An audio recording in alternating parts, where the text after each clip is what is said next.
Hello everyone, welcome to basic से start करें my YouTube channel. मैं विकास गुप्ता महादेव की नगरी काशी यानी कि वाराणसी से आप सभी का स्वागत करता हूं। जैसा कि हमने कुछ दिन पहले एनसीईआरटी सीरीज़ को शुरू किया है, जिसमें हम हिस्ट्री सब्जेक्ट के एनसीईआरटी को क्लास 6 की एनसीईआरटी जो है उसे कवर कर रहे हैं और हमने उसमें 2 चैप्टर तक को कवर कर लिया। आज मैं आपके सामने एक बहुत बड़ी इम्पोर्टेंट अनाउंसमेंट करने आया हूँ अपने इस क्लास के ज़रिए कि अब हम 3 एनसीईआरटी को कवर करेंगे, जिसमें कि हिस्ट्री की एनसीईआरटी तो कंप्लीट होगी ही, मगर साथ ही साथ क्लास 9th और क्लास 11th की एनसीईआरटी को कवर किया जाएगा।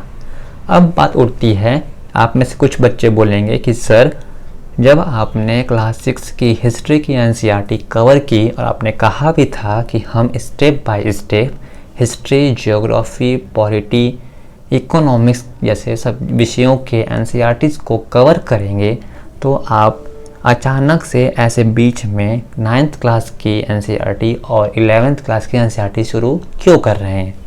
तो मैं आपको बता दूं, ऐसा करने के पीछे मेरे पास एक बहुत बड़ा रीज़न है, क्योंकि मैं YouTube के साथ साथ ऑनलाइन क्लासेस भी लेता हूं, जिसके लिए मैं बच्चों से 1 रुपये भी चार्ज नहीं करता। और मैं बता दूं कि मैं आयोग यानी कि उत्तर प्रदेश लोक सेवा आयोग और संघ लोक सेवा आयोग द्वारा आयोजित की जाने वाली एग्ज़ामिनेशंस में मैं हिस्सा लेता हूं, उसमें एग्ज़ाम देता हूँ। इस वजह से मेरे पास टाइम नहीं होता कि मैं बच्चों को प्रॉपर पढ़ा पाऊँ, और जिस कारण मैं बच्चों की क्लासेस बहुत कम ले पाता हूँ। ठीक है, तो 2 दिन पहले मैं अपने कोचिंग में गया था, तो वहाँ बच्चों ने कहा कि खास करके 9th और 11th के बच्चों ने कहा कि सर, जनवरी के अंतिम सप्ताह में मेरे एग्ज़ाम्स होने वाले हैं और हमारी तैयारी बिल्कुल भी नहीं है, तो आप प्लीज़ प्रॉपर क्लास लेके हमारे विषयों को ख़त्म करें।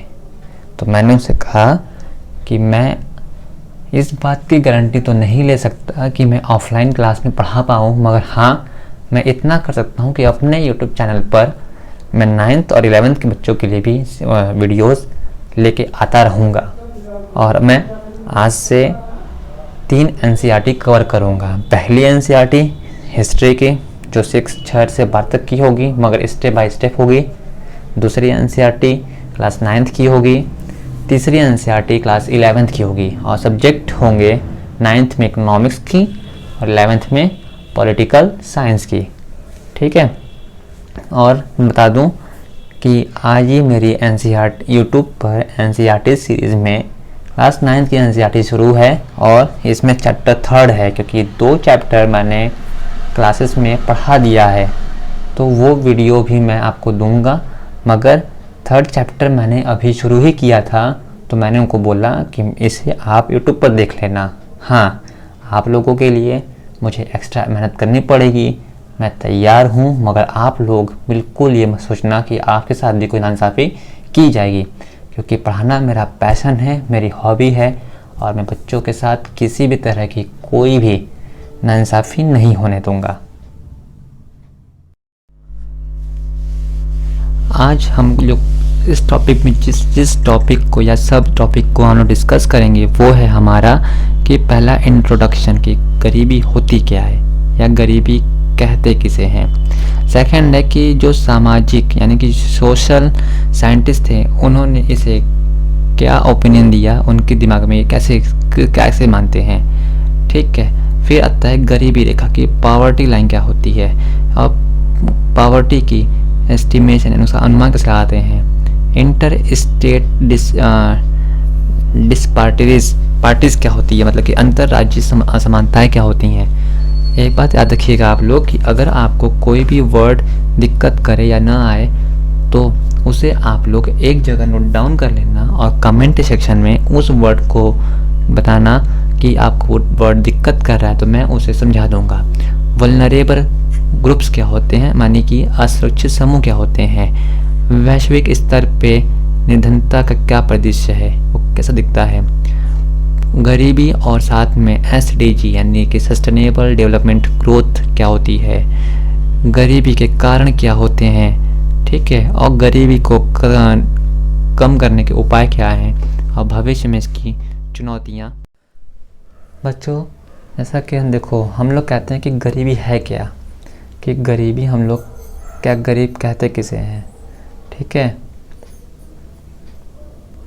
तो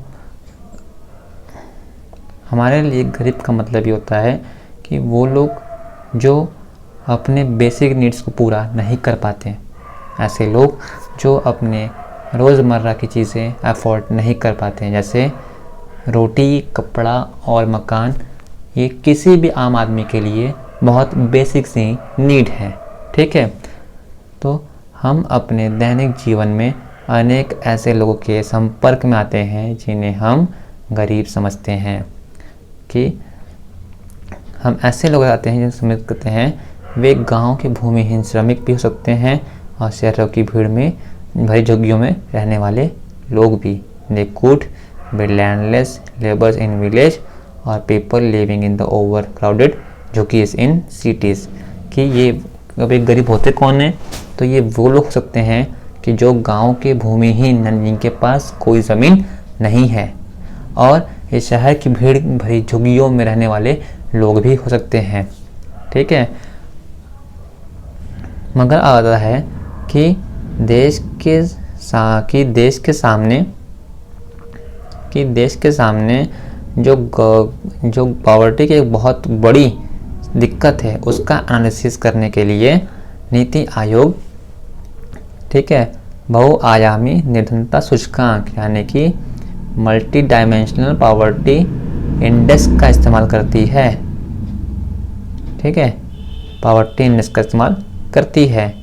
और इसके अकॉर्डिंग कि मल्टी डायमेंशनल पुअर्स का जो रेशियो 2005 और 6 में लगभग 55% था, वो 2015-16 में घटकर 25% और 2019 से 21 में 15% तक ही रह गया। और ये उम्मीद की जाती थी कि जो मल्टी डायमेंशनल गरीबी है वो जल्द ही सिंगल डिजिट में आ जाएगी, ठीक है। अब आता है यहाँ केस दिया गया है गरीबी के मामले में, तो 2 केस हैं। पहला आता है शहरी केस यानी कि अर्बन केस। इस केस में आता है कि एक आदमी है जिसका नाम है रामशरण, जो कि झारखंड के रांची के गांव में एक रहता है, और वो एक आटे की मिल में काम करता है डेली बेसिस पर, डेली वेजेस लेवल पे वो काम करता है। और ये काम भी उसके पास कभी कभी आता है, वो उसे रोज़ नहीं मिलता, और वो इस काम से लगभग महीने के 3500 रुपीज़ ही कमा पाता है। और ये रोज़गार भी उसे रोज़ रोज़ नहीं मिलता, ठीक है। और ये जो अमाउंट है, जो इसकी इनकम है, ये इसके 6 लोगों के परिवार के लिए भी एनफ नहीं है, कि जिसमें इनकी एक पत्नी और 4 बच्चे हैं जिनकी उम्र 6 से 12 साल है। और इसमें क्या है कि ये रामगढ़ के पास में इनके माँ बाप रहते हैं, जो कि वो इनके पास पैसा भेजते हैं। वहीं हज़ारीबाग में इनका एक भाई भी रहता है, जो कि अपने जीवन को बताने के लिए, लाइफ को बताने के लिए अपने भाई के पैसों पे ही डिपेंड है। और रामशरण जो है कि एक किराए के मकान में रहता है, और वो मकान मिट्टी और ईंट के खपरेलों यानी कि एक झुग्गी झोपड़ी की तरह बना हुआ है, ठीक है। और उसकी पत्नी संता देवी कुछ घरों में पार्ट टाइम मेड का काम करती है, और वो उससे सिर्फ 1500 रुपये ही कमा पाती है।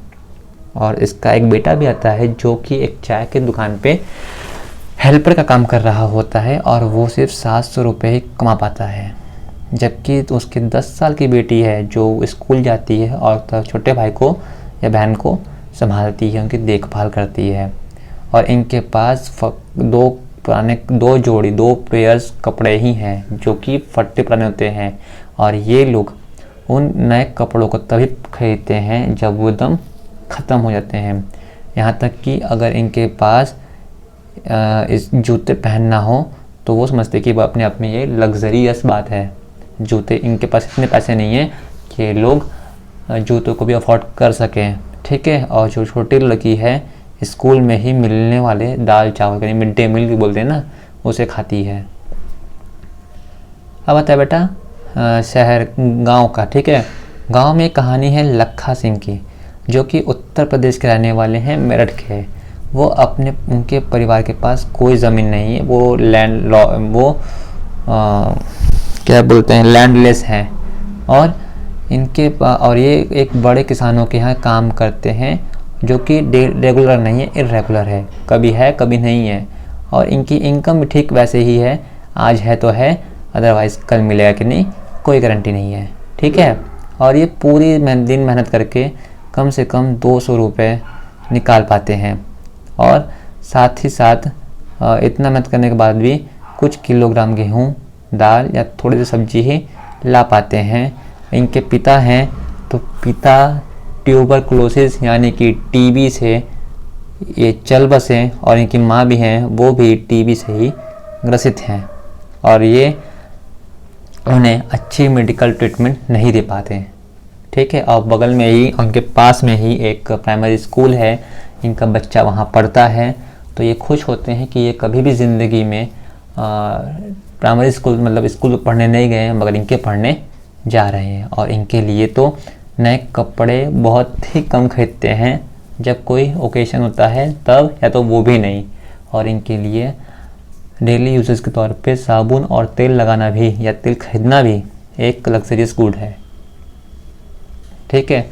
अब आती है कि जो गरीबी होती है वो किन किन चीज़ों पे डिस्कस करती है, किन किन चीज़ों पे, ठीक है। तो वो आता है कि भाई लैंडलेसनेस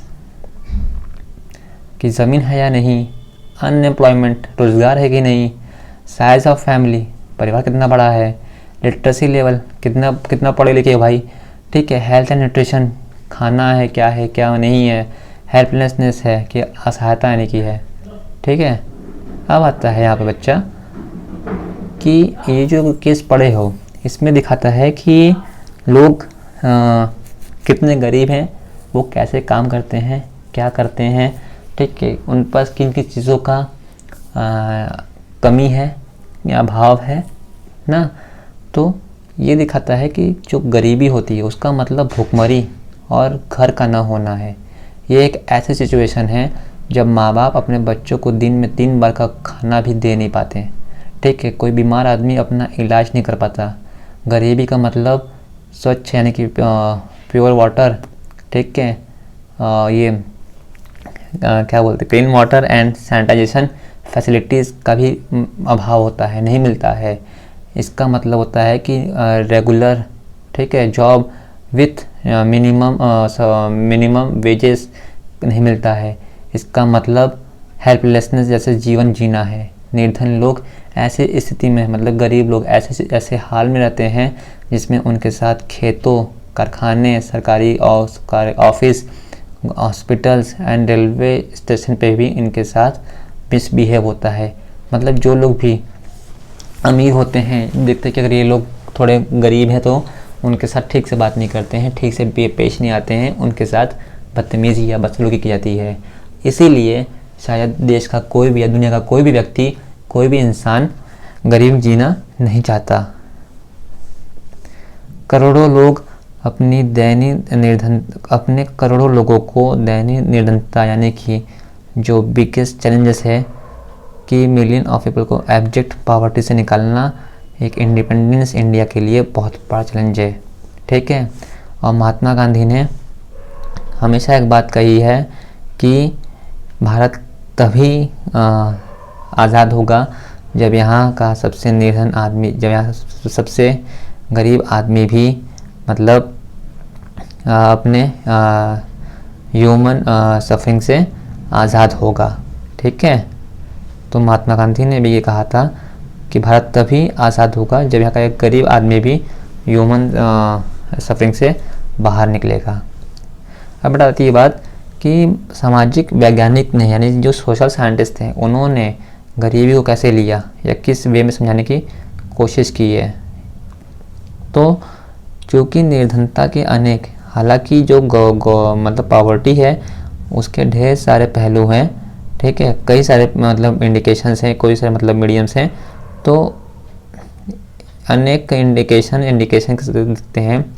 और इसके लिए प्रयोग इस्तेमाल किए जाने वाले जो इंडिकेशंस हैं वो है इनकम एंड कंजम्पशन का लेवल, ठीक है, अगर कोई आदमी गरीब है या नहीं, तो इसके लिए हाल के साल में, ठीक है, अदर इंडिकेशंस का इस्तेमाल किया जाने लगा है। एग्जांपल के लिए नेशनल डायमेंशनल पॉवर्टी इंडेक्स की गणना 3 इंडिकेशंस के आधार पर की जाती है, जिसमें पहला आता है कि स्वास्थ्य यानी कि हेल्थ में पोषण यानी कि न्यूट्रिशन, बाल और किशोर मृत्यु दर, और मातृ स्वास्थ्य मतलब माता का स्वास्थ्य उनकी हेल्थ, ठीक है। एजुकेशन, तो जिसमें एजुकेशनल ईयर में और स्कूल में जो अटेंडेंस है और जो, ठीक है, और तीसरा आता है लिविंग स्टैंडर्ड इंडेक्स, तो इसमें खाना बनाने का फ्यूल यानी कि एलपीजी गैस, ठीक है, मतलब हाइजीन, ठीक है, ड्रिंकिंग वाटर, मकान, ठीक है, इलेक्ट्रिसिटी, एसेट और बैंक अकाउंट आदि, इन सब चीज़ों को इंक्लूड करते हैं, ठीक है। सामाजिक अपवर्जन और असुरक्षा जैसे सूचक भी गरीबी को समझने के लिए इस्तेमाल किए जाते हैं।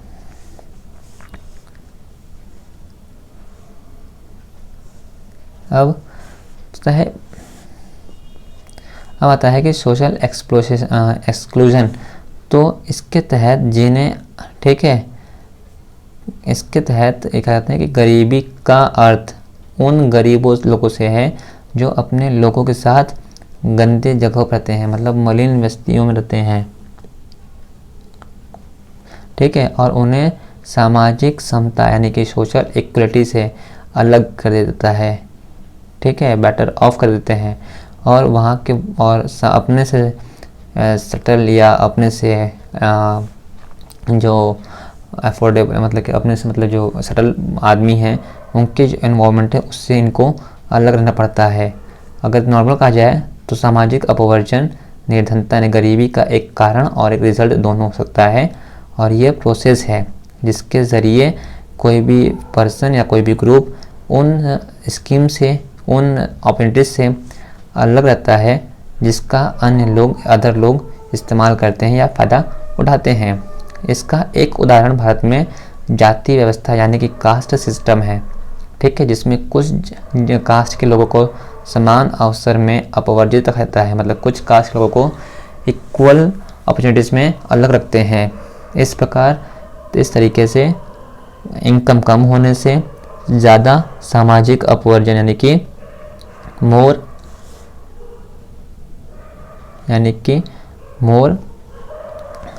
सोशल एक्सप्रेशन के नुकसान होते रहते हैं, ठीक है। अब आता है असुरक्षा, वल्नरेबिलिटी ना, गरीबी के लिए जो इनसिक्योरिटीज़ है का एक भाव है जो विशेष यानी कि स्पेशल कम्युनिटीज़ जैसे कि किसी बैकवर्ड कास्ट या पर्सन जो कि कोई विधवा या फिजिकल तौर पे हैंडीक्राफ्ट के लिए उस साल में गरीब होने या गरीब बने रहने की संभावना है, पॉसिबिलिटीज़ को बताता है, ठीक है। वल्नरेबिलिटी निर्धारण मतलब परिसंपत्ति, एसेट्स, एजुकेशन, ठीक है, हेल्थ और एम्प्लॉयमेंट के अवसर के आधार पे किया जाता है। समुदाय के पास, कम्युनिटीज़ के पास जो भी अवेलेबल चॉइसेस होती हैं, ऑप्शंस होते हैं, इसके अलावा इसका एनालिसिस नेचुरल डिजास्टर जिसमें भूकंप और सुनामी जैसे मामलों से समूहों यानी कि जो ग्रुप्स हैं उनके जो सामने जो भी दिक्कतें आती हैं उसके आधार पे किया जाता है, ठीक है। होता है गरीबी रेखा बेटा, तो गरीबी रेखा मतलब चर्चा का क्या मतलब है या इस पर डिस्कस करना ही कैसे करने का मतलब, ये गरीबी रेखा तो है, ठीक है, मतलब समझ आती है बात कि गरीबी रेखा तो है क्या आखिर। गरीबी रेखा में देखा जाए तो चर्चा के केंद्र में सामान्यतः निर्धनता रेखा की अवधारणा यानी कि पॉवर्टी लाइन का कॉन्सेप्ट होता है। अगर पॉवर्टी के को एस्टिमेट करने का एक मतलब पॉपुलर है जो कॉन्सेप्ट है वो है इनकम एंड कंजम्पशन का लेवल, कंजम्पशन का मतलब होता है कि परिवार के जो लोग हैं उनके जैसे कि वो खाने और कपड़े पे कितना खर्च अमाउंट कर रहे हैं। अगर कोई आदमी या कोई पर्सन तब पुअर मानते हैं, तब गरीब मानते हैं जब उसकी इनकम, उसका कंजम्पशन लेवल किसी ऐसे मिनिमम लेवल से नीचे गिर जाए जो बेसिक नीड्स को एक दिए हुए ग्रुप को पूरा करने के लिए एनफ है या ज़रूरी है। बेसिक नीड्स को पूरा करने के लिए बेसिक गुड्स यानी कि नेसेसरी गुड्स अलग अलग समय पर अलग अलग देशों में अलग अलग होती है, ठीक है। टाइम एंड प्लेस के साथ पॉवर्टी लाइन भी अलग अलग हो सकती है। यहाँ तक कि हर कंट्री के लिए एक एज्यूमिंग लाइन का इस्तेमाल करते हैं जिसे डेवलपमेंट एवं जो सोशल या यूनिफॉर्म सोशल स्टैंडर्ड है उसका इस्तेमाल करने के लिए मान्यता है। एग्जाम्पल के तौर पे देखें, अगर अमेरिका में कोई भी आदमी गरीब तब होगा जब उसके पास कार नहीं होगी, वहीं इंडिया में आज भी लोग के लिए कार खरीदना एक लग्जरी है, ठीक है। अब देखो, आज से कुछ साल पहले इंडिया में मतलब गरीबी रेखा का जो एस्टिमेशन था वो करने के लिए जीवन निर्वाह यानी कि लाइफ था ना, लिविंग स्टैंडर्ड या तो उसके इस्तेमाल करते थे, जिसमें कि फूड्स नीड, ठीक है, या क्लोथिंग, इन सब का इस्तेमाल करते थे। और इसमें शूज़ हैं, फ्यूल है, इलेक्ट्रिसिटी है, एजुकेशन है, हेल्थ फैसिलिटीज़ हैं पर ध्यान देता था। और इन भौतिक यानी कि इन फिजिकल क्वांटिटी के रूप को उनके करेंसी के जो उनकी अमाउंट होती थी उसमें मल्टीप्लाई करते थे। और पॉवर्टी लाइन का डिटर्मिनेशन करते समय फूड सप्लाई या फूड नीड्स को उनके जो प्रेजेंट टाइम के जो मतलब फॉर्मूले थे वो था कैलोरीज पे, ठीक है। अब मैं बताइए कैलोरीज की, तो मेरा यहाँ कहा था कि भारत में कहा गया था कि जो आदमी, ठीक है, इसमें हाईलाइट कर रहा हूँ, जो आदमी 24 कैलोरीज कि जो आदमी 24 कैलोरीज का इस्तेमाल करता है गांव में, जो आदमी 24 कैलोरीज का इस्तेमाल करता है तो वो गरीब आएगा पर डे पे है यहाँ पर, ठीक है। और जो शहर में है और 2100 कैलोरीज का इस्तेमाल पर डे कर रहा है वो आता है पॉवर्टी लाइन में, ठीक है। देन कि इन सोशल ग्रुप्स हैं, इसके अतिरिक्त परिवार में जो इनकम की इनइक्विटी है, इसके तहत गरीब परिवारों में सभी लोगों को कठिनाइयों का जो डिफ़िकल्टीज होती है उसको फेस करना पड़ता है, मगर कुछ लोग दूसरों से भी अधिक डिफ़िकल्टीज का सामना करते हैं, ठीक है।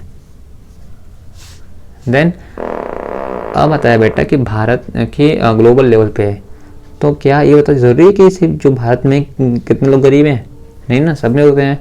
अगर डेवलपिंग कंट्री की बात करें तो वहाँ कंपैरिजन करने के लिए इंटरनेशनल ऑर्गेनाइजेशन जैसे कि वर्ल्ड बैंक जो है गरीब पॉवर्टी लाइन के लिए एक स्टैंडर्ड देता है जो होता है $2.15 से भी कम प्रति व्यक्ति यानी पर पर्सन पर डे को मिनिमम एबिलिटी बताता है,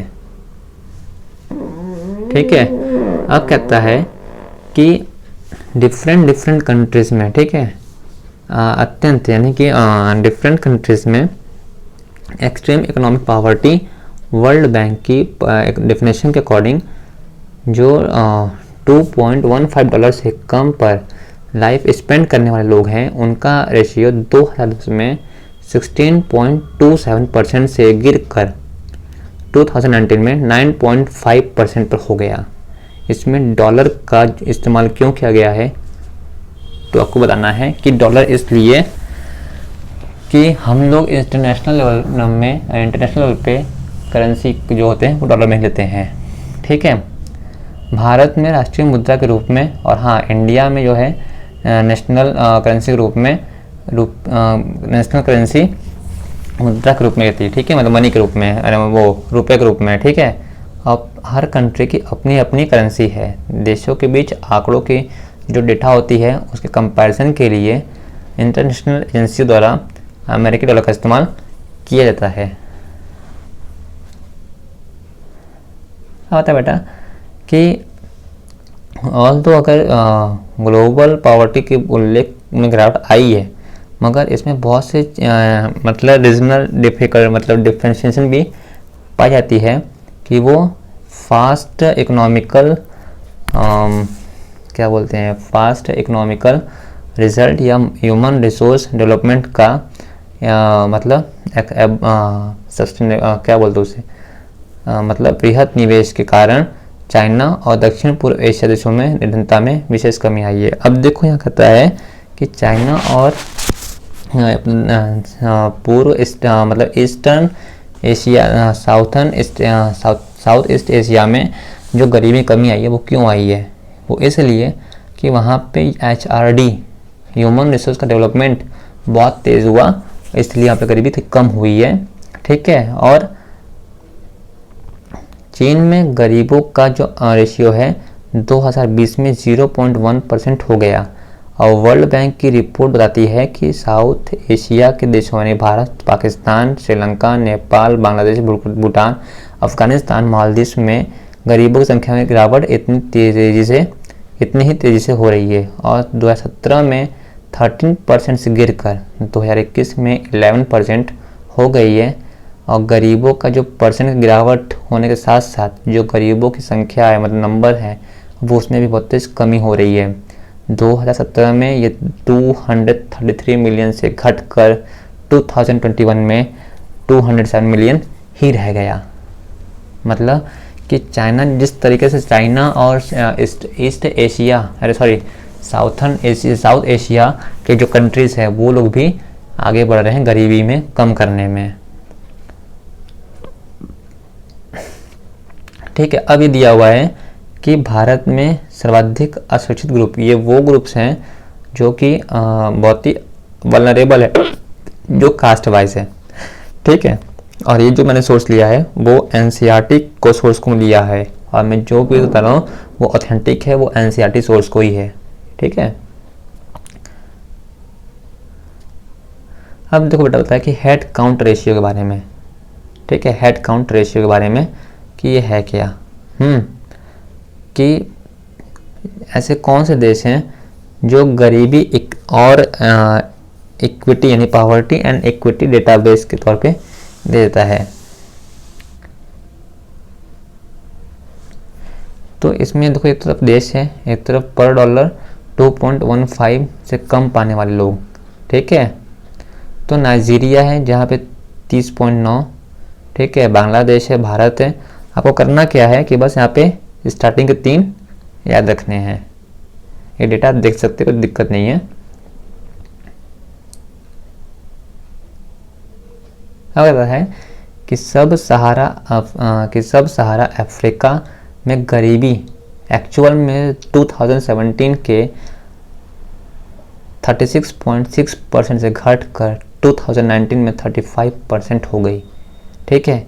और लैटिन अमेरिका में कैरिबियन में पॉवर्टी रेशियो 2017 में 4.4% से बढ़कर 2021 में 4.6 हो गई।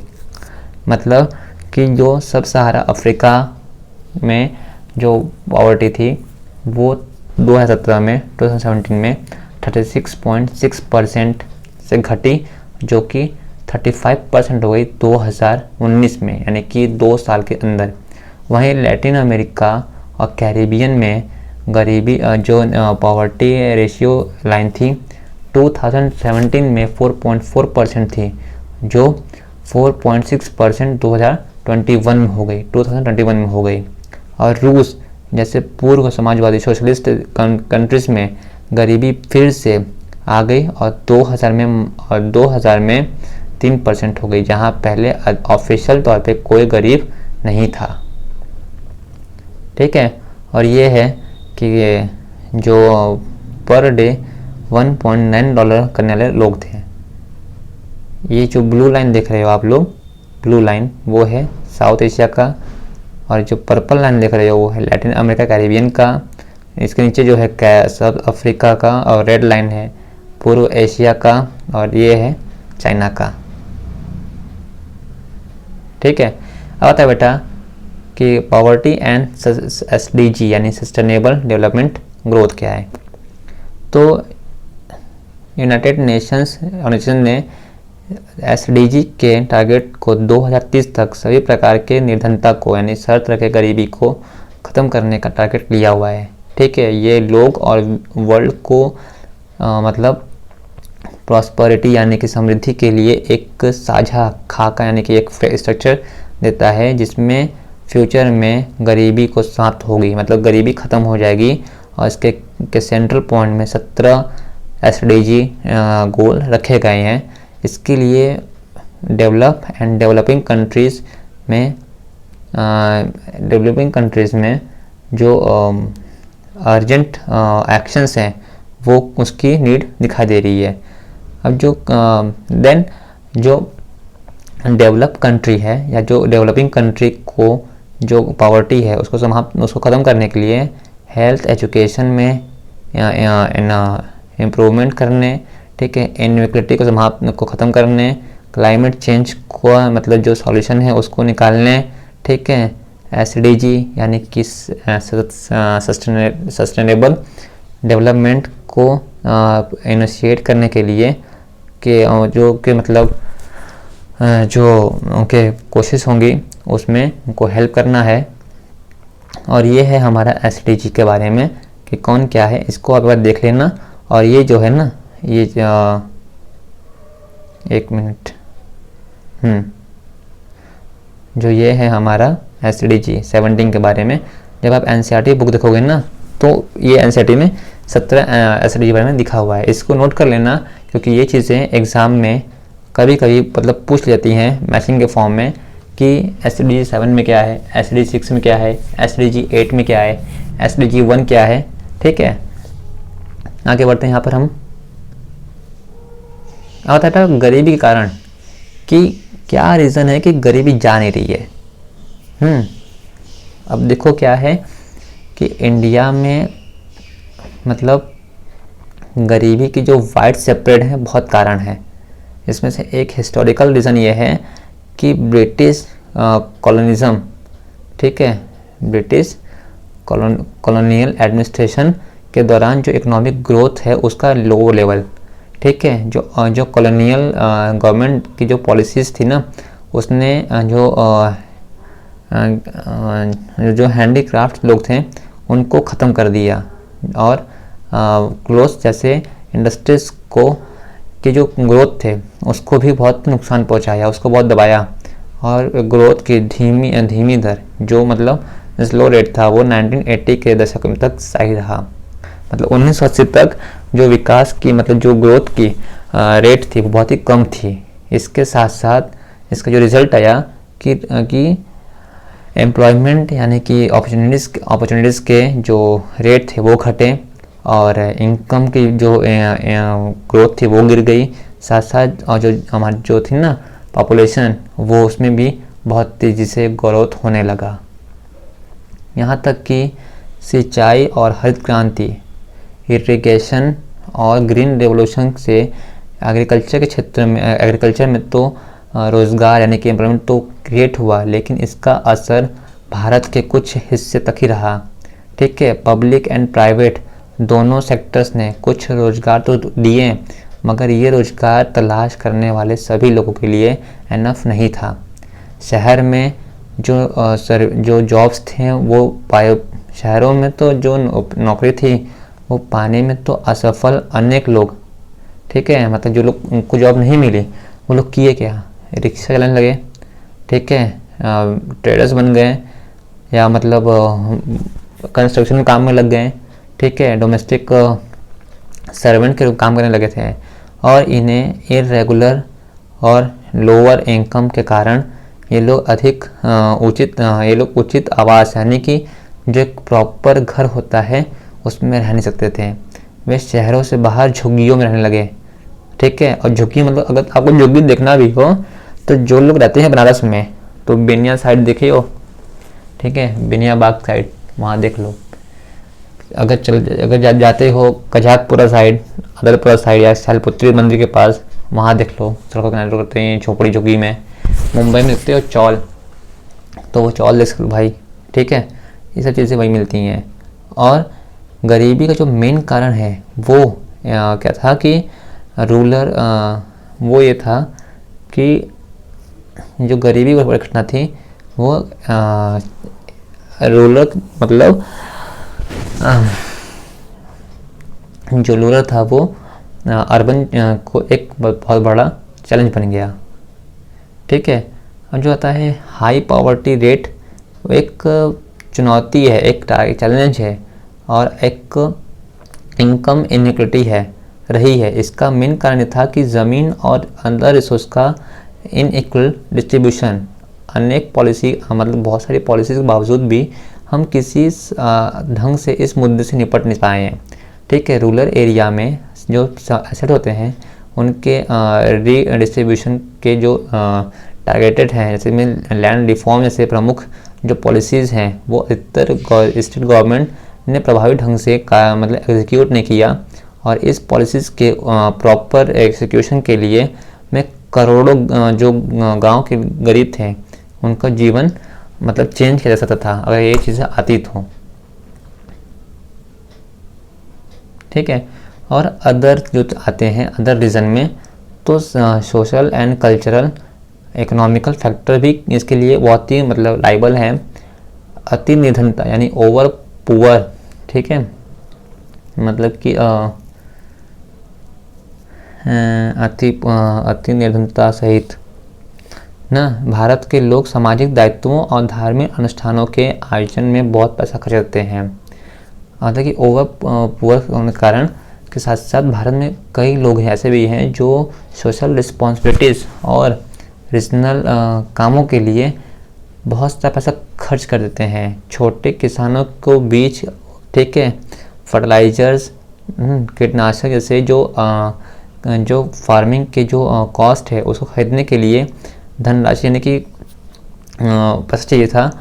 और चूँकि निर्धन कठिनाइयाँ से ही कोई बच्चे नहीं पाते हैं और जो गरीब होते हैं ना वो कभी भी मतलब डिफ़िकल्टीज के कारण कोई भी सेविंग नहीं कर पाते हैं, इसलिए वो लोन लेते हैं और गरीबी के चलते उसको पेमेंट करने में वो असमर्थता यानी कि अनकैपेबल होने के कारण वो कर्ज में डूबते जाते हैं और अत्यधिक ऋणग्रस्तता निर्धन का कारण बनती है। ठीक है, मतलब कि जो जब लोन पे लोन लिए रहोगे और आप उस लोन को नहीं पे कर पाओगे तो आप एक्चुअली में क्या है कि गरीब बने रहोगे। ठीक है, क्योंकि आप कुछ सेविंग कर नहीं पाओगे, आपकी जो भी इनकम होगी वो जाएगी आपकी जो होता है इंटरेस्ट आप जो पे करते हो उसमें चल जाएगी, तो आपको बचेगा क्या। ठीक है, अब आता है कि ऐसी कौन कौन सी चीज़ें हैं जो एंटी पॉवर्टी में आती हैं या गवर्नमेंट ने किस किस चीज़ों पर काम किया है। तो गरीबी को ख़त्म करने के लिए जो गवर्नमेंट ने जो स्ट्रेटजी अपनाई वो था कि निर्धनता यानी कि anti poverty strategies the government is based on broadly on 2 factors, 2 कारक था, इकोनॉमिक ग्रोथ और इंटीग्रेटेड, ठीक है, एंटी पॉवर्टी प्रोग्राम्स। अब इसमें कई प्रोग्राम्स थे। ठीक है, तो यहाँ पे मतलब नहीं पढ़ते क्योंकि चीज़ें मतलब उतनी खास नहीं है, हमारे काम के लिए नहीं है। आप इसको पढ़ लेना, आप खुद से भी आगे बढ़ते हैं।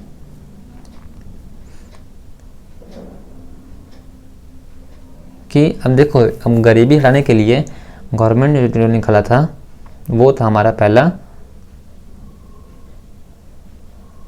वो था महात्मा गांधी राष्ट्रीय ग्रामीण योजना गारंटी अधिनियम, मतलब मनरेगा इसको बोलते हैं हिंदी में। ठीक है, 2005 का जो मतलब ऑब्जेक्ट था ये था कि रूरल एरिया में आजीविका यानी कि जो हमारी इनकम है उसको सेव करने के लिए हर घर के लिए कम से कम 100 दिन का रोजगार अवेलेबल करना।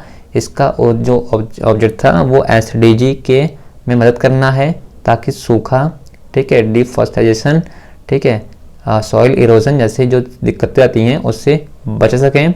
और इसके प्रोविज़न के तहत वन थर्ड जो एम्प्लॉयमेंट था वो वीमेंस के लिए भी रिजर्व रखा गया या सेफ रखा गया। और अकुशल यानी अनस्किल्ड हस्तकर्मगारों, यानी कि ऐसे लोग, ऐसे अनस्किल्ड वर्कर जो स्किल नहीं है, उनको भी मजदूरी दर को, उनका मतलब वेजेस रेट था उसको भी रिवाइज किया गया। ठीक है, आता है बेटा फिर कि प्रधानमंत्री शक्ति, ठीक है, प्रधानमंत्री शक्ति अभियान, पीएम पोषण बोलते हैं इसको, ठीक है, पीएम पोषण बोलते हैं। तो भारत सरकार का एक बहुत बड़ा इनिशिएटिव था। इसका जो उद्देश्य था वो ये था, इसका मतलब जो ऑब्जेक्ट था कि बच्चों को स्पेशली कैलोरीज एंड प्रोटीन लेने का जो पोषण न्यूट्रिशन था वो नेसेसरी में सुधार करना, और स्कूल में अधिक से अधिक नॉमिनेशन करवाना, यानी कि स्कूल में अधिक एडमिशन करवाना और स्कूल छोड़ने की जो आदत है उसको ख़त्म करना। इस मिशन के तहत सरकारी स्कूल सरकार द्वारा सहायता प्राप्त, मतलब कि government school and government aided school और राइट टू एजुकेशन के एक्ट से एक विशिष्ट, एक स्पेशल ट्रेनिंग सेंटर में पढ़ने वाले 1 से 8 तक के जो बच्चे हैं, ठीक है, उनको एडमिशन दिलाना। और ये जो अभियान था वो local government and other NGOs के हेल्प से चलाया जा रहा था। और इस कार्यक्रम का उद्देश्य विशेषकर गरीब तबकों के निर्धन बच्चों को अधिक नियमित रूप से स्कूल भेजना और कक्षागत गतिविधियों में उनकी भागीदारी बढ़ाना। मतलब कि जो ये पीएम पोषण था, तो इसका मेन मोटिव ये था कि जो गरीब है, जो गांव में जो गरीब लोग हैं, जो पुअर लोग हैं, उनके बच्चों को स्कूल में भेजना, और उनकी जो आदत है कि स्कूल छोड़ के भागने की या स्कूल से नाम करा के बैठने की, उसको कम करना और स्कूल में होने वाले हर एक्टिविटीज़ में उनको पार्टिसिपेट करवाना। ठीक है, फिर था प्रधानमंत्री सुरक्षा मातृत्व अभियान। ये 2016 में शुरू किया गया था। इसमें क्या कहता है कि जो जितने भी प्रेग्नेंट लेडीज़ थी उनको प्रेगनेंसी के दौरान जो उनका मतलब होता है ना डिलीवरी, वो मतलब देखभाल और डिलीवरी के लिए शिशु मतलब मैटरनल एंड इन्फेंट मोर्टेलिटी को कम करने के उद्देश्य से की गई थी। इसके तहत सरकार ने सुरक्षित प्रसव यानी कि डिलीवरी करने के लिए बच्चा जनने की दिशा में कार्य करना था। और जो इन्फेंट मोर्टेलिटी थी, इसके कमियों दूर करने के लिए, ताकि जो बेनिफिशियरी लोग हैं वो रेगुलर और नियमित तौर पे इनको इलाज मिलता रहे। ये सर्विस हर महीने के 9 तारीख को दी जाती थी। और इस प्रोग्राम में प्राइवेट डॉक्टर्स की भागीदारी, उनका पार्टिसिपेशन कंफर्म करने के लिए एक सिस्टमैटिक अप्रोच अपनाया गया है, ताकि इन्हें इस स्कीम में सरकारी मेडिकल फैसिलिटीज़ के साथ साथ मतलब खुद से काम करने के लिए भी इन्हें मतलब मोटिवेट किया जा सके। ठीक है, देन प्रधानमंत्री उज्ज्वला योजना PMUY क्या है बेटा? ये अभी तो ये मतलब ये चीज़ें तो भी हाल में आई थी। ठीक है, कि इसका उद्देश्य था कि जो गांव की जो लेडीज़ हैं, ठीक है, उनको डिपेंडेंट या उनको एम्पावरमेंट करने के लिए, इंकरेज करने के लिए, ठीक है, और धुआं मतलब बिना धुएं के रसोई किचन में खाना बनाने के लिए हेल्प करना था, ताकि उन्हें सांस की जो बीमारियां होती हैं जैसे कि अस्थमा हो गया, दमा हो गया, इन चीज़ों को हटाया बचा सके। और इनमें जो कमज़ोरी होती है, ठीक है, आँखों को, उसको भी बचाया जा सके। और 2016 में ये स्कीम इस टारगेट से तारी थी कि जो भी फीमेल्स, विशेषकर ग्रामीण यानी कि स्पेशली जो फीमेल जो स्पेशली रूरल एरिया में, ठीक है, इकोनॉमिकल तौर पे पिछड़े घरों में खाना बनाने के लिए ट्रेडिशनल जो मेथड है, जैसे कि कोयला, ठीक है, उपला या लकड़ी का प्रयोग, यानी उपला मतलब कि गोबर का बनता नहीं है, कुंडा, ठीक है, और लकड़ी का इस्तेमाल कर रही है, उन्हें मतलब स्वच्छ ईंधन, ठीक है, यानी कि LPG गैस देना था। और इसके जो लाभार्थी थे, जो इसके मतलब बेनिफिशियरीज थे, वो टारगेटेड थे कि एग की बीपीएल से नीचे हैं, बिलो द पॉवर्टी लाइन के नीचे जितने परिवार हैं, चाहे वो शेड्यूल कास्ट हो चाहे वो शेड्यूल ट्राइब हो, ठीक है, इन सब के करीब तबकों के लिए है। ठीक है, एलपीजी का इस्तेमाल प्रोत्साहित मतलब इनिशिएट करने के लिए इस योजना में सबसे पहले रिफिल और स्टोव सहित सब कुछ कनेक्शन मतलब फ्री में दिया जाना था। और अभी मतलब जो समय बीता है उसमें एलपीजी की खपत में जो मतलब इंक्रीज़ हुई है वो जेंडर इक्वलिटी को मतलब को इंश्योर करने के लिए घरों की जो फीमेल्स हैं उनके नाम पर कनेक्शन जारी किए गए हैं। और इस जो स्कीम है इसके तहत जो डिफॉरेस्टेशन, ठीक है, कोयला और जो लकड़ी जलाने से जो कार्बन उत्सर्जन कार्बन एमिशन था वो उसको कम करके एनवायरनमेंट को अक्षयता मतलब कि एनवायरनमेंट को मतलब बिना किसी तरीके का मतलब नुकसान पहुंचाए उसे एनकरेज करना है। और से मतलब स्वच्छ इंजन पे मतलब कि फायरवुड पे या फिर स्वच्छ इंजन एलपीजी महिलाओं को खाना पकाने में लगने वाले समय की बचत करना भी है और वे अब सामाजिक आर्थिक गतिविधियों में भाग ले सकती हैं मतलब पार्टिसिपेट कर सकती हैं। ठीक है, आता बेटा भविष्य की जो चुनौतियां हैं, ठीक है, अगर ये इसमें देखोगे तो बुक में तो दिया हुआ है, पढ़ सकते हो, मगर अगर इसको आज की डेट में एआई के मोड पर देखा जाए तो भविष्य में जो चुनौतियां हैं वो ये है कि अगर एआई हमारी टेक्नोलॉजी बढ़ रही है तो एआई भी बहुत सारी दिक्कतें क्रिएट करेंगी। वो जॉब तो छीनेंगी मगर उनकी जॉब जो उससे अपडेट नहीं है। ठीक है, जहाँ पे 10 लोग एक काम कर देते हैं वहीं पे वो एक ही आदमी काम कर दे रहा है। ठीक है, तो भारत में गरीबी के लिए निश्चित रूप में गिरावट आई है, लेकिन प्रोग्रेस के बावजूद भी गरीबी उन्मूलन ना भारत की सबसे बड़ी चैलेंजेस है।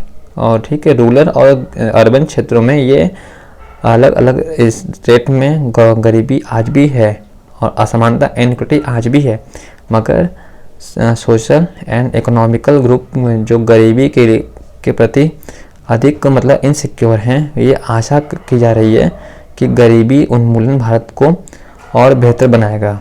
और ये मुख्यतः मेनली जो है हाई इकोनॉमिक ग्रोथ या कि यूनिवर्सल एजुकेशन पर बल देगा, जनसंख्या वृद्धि में गिरावट कराएगा, महिलाओं और समाज के आर्थिक रूप में कमजोर वर्गों के बढ़ते एम्पावरमेंट के साथ संभव होगा।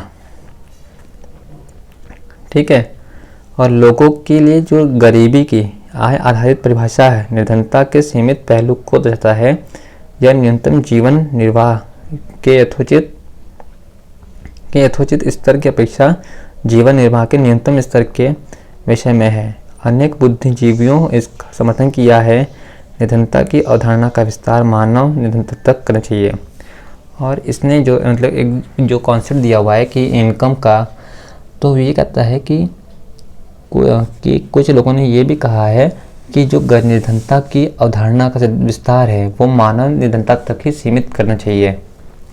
ठीक है, और पॉसिबिलिटीज़ है कि बड़ी मात्रा में लोग अपना जो फूड है डालने में समर्थ हों, लेकिन क्या उनके पास एजुकेशन है या घर है, ठीक है, हेल्थ मतलब मेडिकल फैसिलिटीज़ है, ठीक है, रोज़गार की सुरक्षा है, आत्मविश्वास है, क्या वे जाति और लिंग आधारित भेदभाव से मुक्त हैं, क्या वे श्रम की प्रथा को अब भी प्रचलित हैं। विश्वव्यापी अनुभव बताते हैं कि विकास के साथ निर्धनता की परिभाषा बदलती है।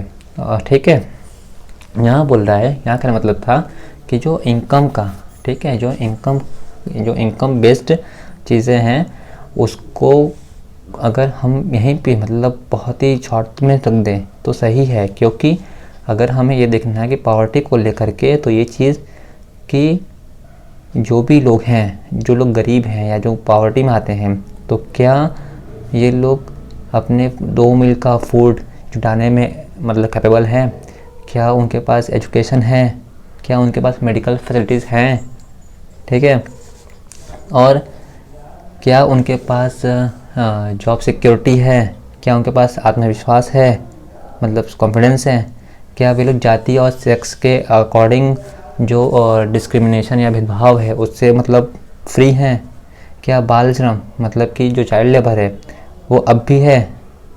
तो बाकी जो मतलब विश्वव्यापी मतलब जो वर्ल्ड फेमस जो एक्सपीरियंस है वो ये कहता है कि डेवलपमेंट के साथ साथ निर्धनता की परिभाषा यानी कि जैसे जैसे डेवलपमेंट होता है वैसे वैसे पावर्टी की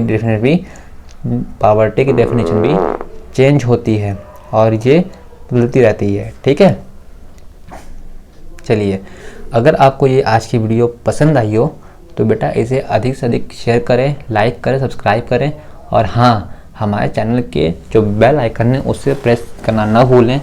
इससे आपको ये फ़ायदा होगा कि हमारी जो भी अपकमिंग वीडियो होगी या अपकमिंग क्लासेस होंगी उससे आपको पहले इन्फॉर्मेशन मिल जाया करेगी। ठीक है, सो उम्मीद करता हूँ कि आज का ये क्लास आपको बहुत समझ में आया होगा। आई होप कि मैं आपके उम्मीदों पे खरा उतरा हूँगा। आपको जैसा भी लगे आप मुझे कमेंट बॉक्स में ज़रूर बताएं। अगर आप चाहते हैं भी हैं कि मैं इसके हैंड रिटन नोट प्रोवाइड करूं तो कमेंट बॉक्स में ज़रूर बताएं। Thank you so much for watching and stay tune. Basic से स्टार्ट करें फॉर मोर अपडेट्स।